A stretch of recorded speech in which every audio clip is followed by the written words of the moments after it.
തെരഞ്ഞെടുപ്പുകളിലെ വനിതാ സംവരണം ഇരുതല വാളോ രാഷ്ട്രീയ കളിയോ, സ്ത്രീകളുടെ പേരിൽ രാഷ്ട്രീയമോ? ഇത് സ്ത്രീ ശാക്തീകരണത്തിന്റെ മഹത്തായ നീക്കമോ അതോ പ്രതിപക്ഷത്തെ സ്ത്രീ വിരുദ്ധർ ആയി ചിത്രീകരിക്കാൻ ഒരുക്കിയ രാഷ്ട്രീയ വലയമോ? പിന്തുണച്ചാൽ ക്രെഡിറ്റ് കേന്ദ്ര സർക്കാരിന്, എതിർത്താൽ മുദ്ര സ്ത്രീ വിരുദ്ധർ. OBC സ്ത്രീകൾ എവിടെ? യഥാർത്ഥ സാമൂഹ്യനീതി എവിടെ?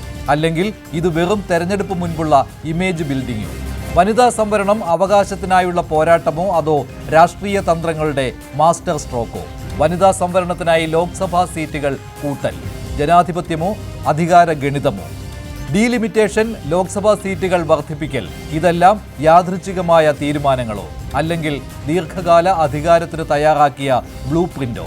ജനസംഖ്യയുടെ പേരിൽ സീറ്റുകൾ കൂട്ടുമ്പോൾ ഏത് സംസ്ഥാനങ്ങൾക്ക് നേട്ടം? ആ നേട്ടം ആരുടെ രാഷ്ട്രീയ കയ്യിൽ എത്തും?